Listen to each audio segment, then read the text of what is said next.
ಸ್ತೋತ್ರ. ಕರ್ತನಿಗೆ ಶುಭ. ಕರ್ತನು ಪರಿಶುದ್ಧನು, ಪರಿಶುದ್ಧನು, ಪರಿಶುದ್ಧನು. ನಮ್ಮನ್ನು ಕೂಡ ಪರಿಶುದ್ಧವಾಗಿ ಜೀವಿಸಬೇಕು ಅಂತ ಕೃಪೆಯಿಂದ ಕೃಪೆಗೆ ನಮ್ಮನ್ನು ಕರೆದು ಒಯ್ಯುತ್ತಾ ಇದ್ದಾನೆ. ನಮ್ಮನ್ನು ಬಲಪಡಿಸ್ತಾ ಇದ್ದಾನೆ. ನಮ್ಮನ್ನು ಜ್ಞಾಪಕ ಮಾಡ್ಕೊಳ್ತಾ ಇದ್ದಾನೆ. ತಂದೆ ಸ್ತೋತ್ರ, ಸ್ತೋತ್ರ, ಸ್ತೋತ್ರ. ಕರ್ತನಿಗೆ ಸ್ತೋತ್ರ. ಕರ್ತನಾಮದಲ್ಲಿ ಸ್ತೋತ್ರ. ಕರ್ತನು ನಮ್ಮನ್ನು ಪ್ರೀತಿಸ್ತಾ ಇದ್ದಾನೆ. ಈಗ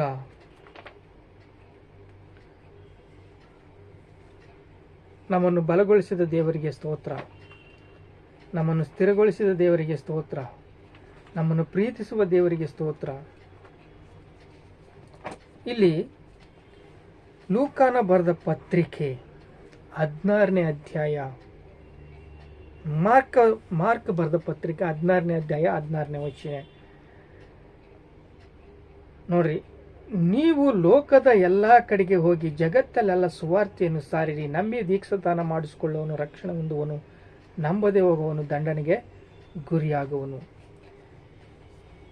ಇಲ್ಲೊಂದು ಮಾತು ಬಹು ವಿಶೇಷವಾಗಿದೆ. ಏನು ಅಂದರೆ, ಸುವಾರ್ತೆ ಸಾರಿರಿ, ನಂಬಿ ದೀಕ್ಷಾಸ್ಥಾನ ಮಾಡಿಸಿಕೊಳ್ಳುವನು ರಕ್ಷಣೆ ಹೊಂದುವನು, ನಂಬದೇ ಹೋಗುವನು ದಂಡನೆಗೆ ಗುರಿಯಾಗುವನು. ಸ್ತೋತ್ರ. ನಂಬಿ ದೀಕ್ಷಾಸ್ಥಾನ ತಗೊಳ್ಳೋನು, ನಂಬಿ ಸುವಾರ್ತೆ ನಮಗೆ ಹೇಳ್ತಾ ಇದ್ದಾರೆ. ಹೇಳೋರು ಬೇಕಲ್ವಾ? ಕಳಿಸಿಕೊಳ್ಳೋರು ಬೇಕಲ್ವಾ? ಸುವಾರ್ತಿಕರು ಹೋಗಬೇಕು, ಮಿಷನರಿಗಳು ಹೋಗಬೇಕು. ಮಿಷನರಿಗಳು ಹೋಗಿ ಸುವಾರ್ತೆ ಸಾರಬೇಕು.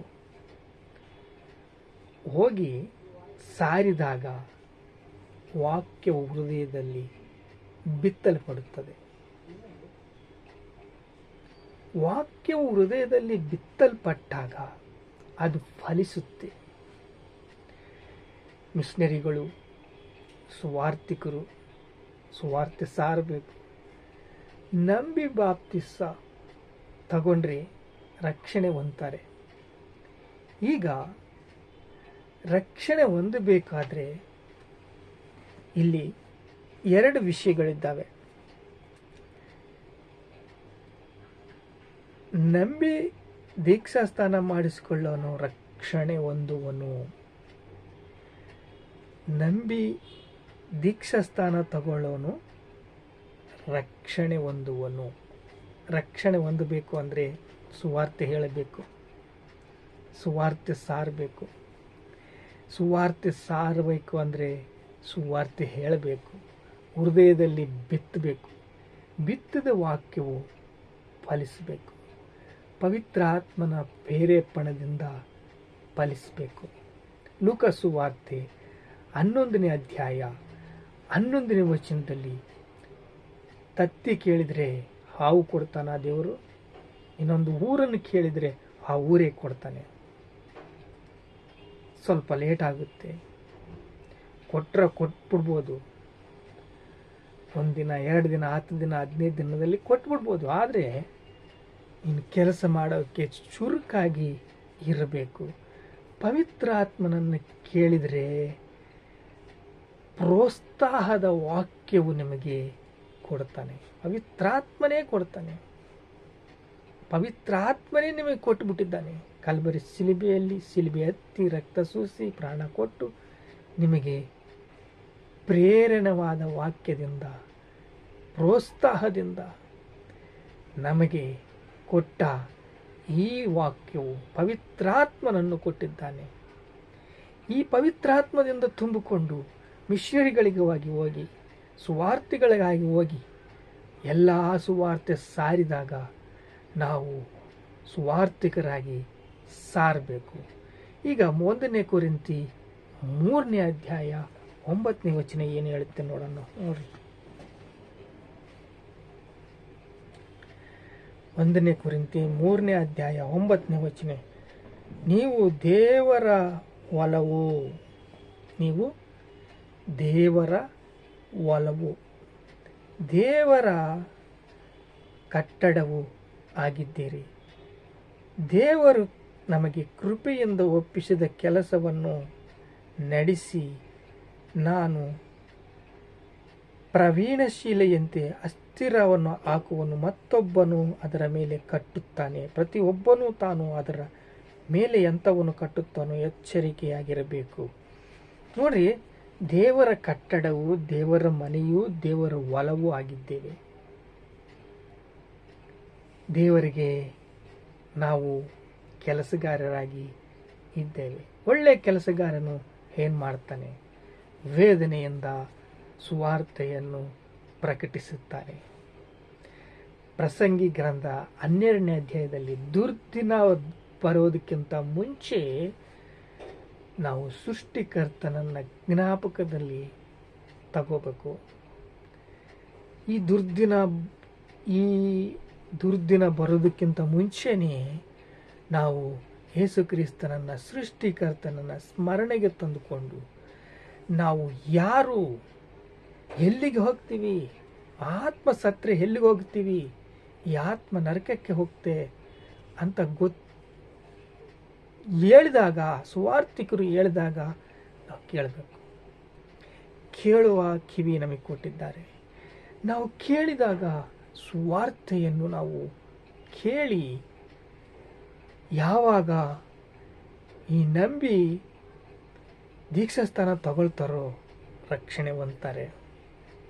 ದುರ್ದಿನ ಬರೋಕೆ ಮುಂಚೆ ಸೃಷ್ಟಿಕರ್ತೆಯನ್ನು ಜ್ಞಾಪಕ ಮಾಡಿಕೊಂಡ್ರ, ಏನು ಹೇಳ್ತಾ ಇದಾರೆ ಅನ್ನೋದು ನಾವು ತಿಳ್ಕೊಂಡ್ರ, ಪವಿತ್ರಾತ್ಮನಿಗೆ ಪ್ರೇರಣೆಯಿಂದ ನಮಗೆ ಕಿವಿ ಕೊಟ್ಟರೆ, ಪವಿತ್ರಾತ್ಮನಿಗೆ ನಾವು ಬೆಲೆ ಕೊಟ್ಟರೆ, ಗೌರವ ಕೊಟ್ಟರೆ ನಾವು ಸುವಾರ್ತೆ ಕೇಳ್ತೀವಿ.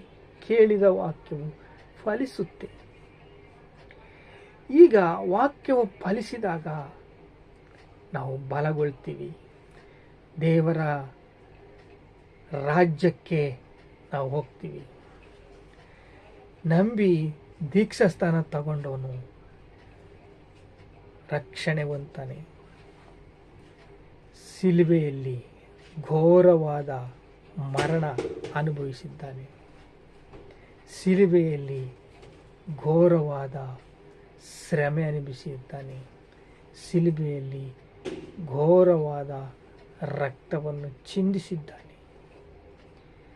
ಮರಣಿಸಿದ್ದಾನೆ, ಪವಿತ್ರಾತ್ಮವನ್ನು ಕೊಟ್ಟಿದ್ದಾನೆ. ಈ ಪವಿತ್ರಾತ್ಮ ಬಲದಿಂದ ನಾವು ಕೃಪೆಯಿಂದ ಕೃಪೆಗೆ ಮೇಲಕ್ಕೆ ಹೋಗಿ ಯಾವಾಗ ನಂಬಿ ದೀಕ್ಷಾಸ್ಥಾನ ತಗೊಳ್ತಾರೋ ರಕ್ಷಣೆ ಹೊಂದ್ತಾರೆ. ರಕ್ಷಣೆ ಹೊಂದವರು ಮೋಕ್ಷಕ್ಕೆ ಹೋಗ್ತಾರೆ, ಮೋಕ್ಷದ ಮಾರ್ಗಕ್ಕೆ ಹೋಗ್ತಾರೆ. ನಾವು ಹೇಳಬೇಕು ತಾನೆ, ನಾವು ಸುವಾರ್ತೆ ಹೇಳಿದಾಗ ಅವ್ರು ಕೇಳ್ತಾರೆ. ಹೃದಯದಲ್ಲಿ ಬಿತ್ತಿದ ವಾಕ್ಯವು ಬಲಪಡಿಸುತ್ತೆ. ನಾವು ನಮ್ಮ ಹೃದಯದಲ್ಲಿ ವಾಕ್ಯವು ಬೆಳಬೇಕು ಅಂದರೆ ನಾವು ಕೇಳಬೇಕು ಅಂದರೆ ಸುವಾರ್ತಿಕರು ಏನು ಹೇಳ್ತಾ ಇದ್ದಾರೆ, ದೈವಜನರು ಏನು ಹೇಳ್ತಾ ಇದ್ದಾರೆ, ಸೇವಕರು ಏನು ಹೇಳ್ತಾ ಇದ್ದಾರೆ, ಪಾಸ್ಟರ್ಗಳು ಏನು ಹೇಳ್ತಾ ಇದ್ದಾರೆ ಕೇಳಬೇಕು. ಗೌರವ ಕೊಡಬೇಕು. ಗೌರವ ಕೊಟ್ಟಾಗ ನಾವು ದೇವರಿಗೆ ವಿಧೇಯರಾಗ್ತೀವಿ. ಈಗ ಒಂದು ತಾಯಿ ತನ್ನ ಗರ್ಭವನ್ನು 9 ತಿಂಗಳ ಎತ್ತಿದಾಗ ಆ ತಾಯಿ ಎಷ್ಟು ನೋವನ್ನು ಅನುಭವಿಸುತ್ತೆ. ಒಬ್ಬ ಸೇವಕನು ಎಷ್ಟೋ ವೇದನೆ, ನೆಮ್ಮದಿ ಇಲ್ಲ, ಭಾರ, ವೇದನೆ, ಅವಮಾನ, ನಿಂದೆ, ಇಷ್ಟು ಸ್ಟ್ರೆಸ್ ಇರುತ್ತೆ ಸೇವಕನಿಗೆ, ಸುವಾರ್ತಿಕನಿಗೆ. ಆ ಸುವಾರ್ತಿಕನು, ಮಿಷನರಿ ಈ ಸಮಸ್ಯೆಗಳನ್ನೆಲ್ಲ ಇಟ್ಟುಕೊಂಡು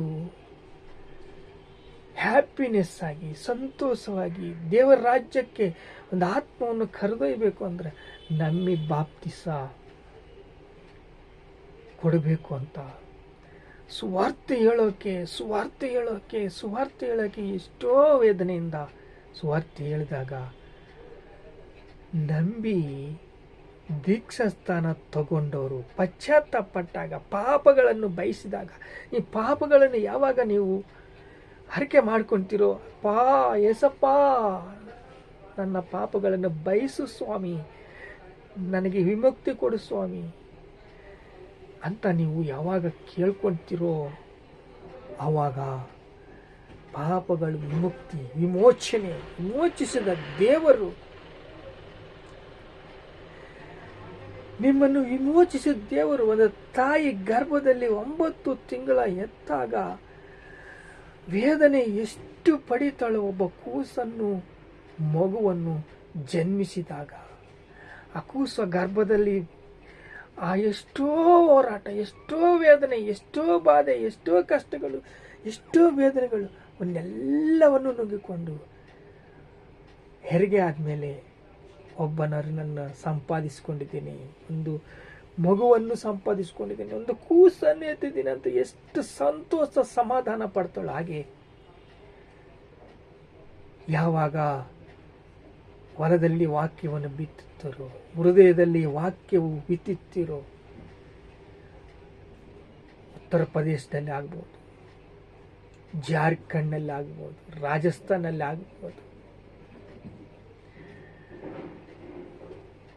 ಯಾವ ರಾಷ್ಟ್ರದಲ್ಲಿ ನೀವು ಆ ವಾಕ್ಯವನ್ನು ಬಿತ್ತುತ್ತೀರೋ, ಕರ್ನಾಟಕದಲ್ಲಿ ಆಗಬಹುದು, ಒರಿಸ್ಸಾದಲ್ಲಿ ಆಗಬಹುದು, ಕೇರಳದಲ್ಲಾಗಬಹುದು, ಆ ವಾಕ್ಯವು ಹೃದಯದಲ್ಲಿ ಬಿತ್ತಿದ ತಕ್ಷಣ ಪಶ್ಚಾತ್ತಾಪಟ್ಟಾಗ, ಪಾಪಗಳನ್ನು ಬಯಸಿದಾಗ ಆ ವಾಕ್ಯವು ಬೆಳೆಯುತ್ತೆ.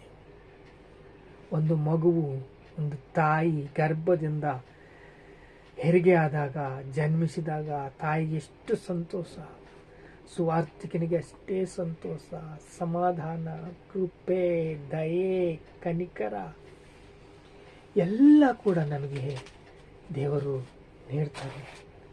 ಪ್ರಾರ್ಥನೆ ಮಾಡಿಕೊಳ್ಳೋಣ. ತಂದೆ, ನಿಮಗೆ ಸ್ತೋತ್ರ. ಏಸಪ್ಪ,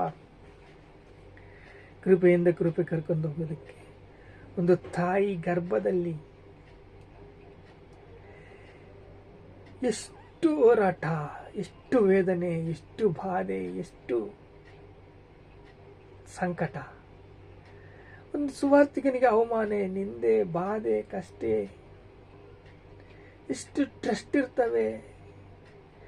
ಕುಟುಂಬ, ಮಕ್ಕಳು ಓದ್ತಾರೆ, ಎಲ್ಲ ವಿಷಯದಲ್ಲಿ ನೆಮ್ಮದಿ, ಸಂತೋಷ, ಸಮಾಧಾನ, ವಾಕ್ಯವು ಬಿತ್ತಿದಾಗ, ಅದು ಫಲಿಸಿದಾಗ ನಂಬಿ ಬಾಪ್ತಿಸ್ಮ ತಗೊಳ್ಳೋನು ರಕ್ಷಣೆವಂತಾನೆ, ನಂಬದೆ ಹೋಗನಿಗೆ ಶಿಕ್ಷೆಗೆ ಗುರಿ ಆಗ್ತಾನೆ. ಹೌದು ಸ್ವಾಮಿ, ಒಂದು ಮಗುವನ್ನು ತಾಯಿ ಗರ್ಭದಿಂದ ಮಗುವನ್ನು ಹೆರಿದಾಗ ಎಷ್ಟು ಸಂತೋಷ, ಸಮಾಧಾನ, ಕೃಪೆ, ದಯೆ.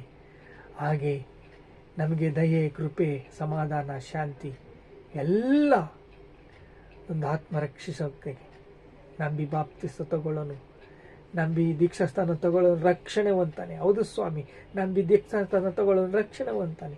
ಆ ರಕ್ಷಣೆ ಅನೇಕರಿಗೆ ಉತ್ತರ ಭಾರತ ದೇಶದಲ್ಲಿ, ದಕ್ಷಿಣ ಭಾರತ ದೇಶದಲ್ಲಿ ಕೃಪೆಯಿಂದ ಕೃಪೆಗೆ ಆ ವಾಕ್ಯವು ಬೆಳೆದಾಗ, ಆ ವಾಕ್ಯದಲ್ಲಿರುವ ಪಶ್ಚಾತ್ತಾಪಟ್ಟಾಗ, ರಕ್ಷಣೆ ಹೊಂದಿದಾಗ ಆ ಆತ್ಮ ಪರಲೋಕದಲ್ಲಿ, ಪರಲೋಕ ರಾಜ್ಯದಲ್ಲಿ ಸಂತೋಷ, ಸಮಾಧಾನ, ಆನಂದ, ಒಂದು ಆತ್ಮ ಪರಲೋಕಕ್ಕೆ ಕರೆದೊಯ್ದು ಎಷ್ಟೋ ಸಂತೋಷ, ಎಷ್ಟೋ ಸಮಾಧಾನ, ಎಷ್ಟೋ ಕೃಪೆ, ಎಷ್ಟೋ ದಯೆ. ತಂದೆ, ನಿಮಗೆ ಸ್ತೋತ್ರ. ಈ ವಾಕ್ಯವು ಹೃದಯದಲ್ಲಿ ಬಿತ್ತಿದ ವಾಕ್ಯವು ಫಲಿಸಪ್ಪ, ಕೃಪೆಯಿಂದ ಕೃಪೆ ಕರೆದೊಯ್ದಪ್ಪ. ನಿಮಗೆ ಸ್ತೋತ್ರ, ಸ್ತುತಿ, ಮಹಿಮೆ, ಘನತ, ಪ್ರಭಾವಗಳು ಯೇಸು ಕ್ರಿಸ್ತ ನಾಮದಲ್ಲಿ ಚೆಲ್ಲಿಸ್ತಾ ಇದೀವಿ ತಂದೆ. ಆಮೆನ್.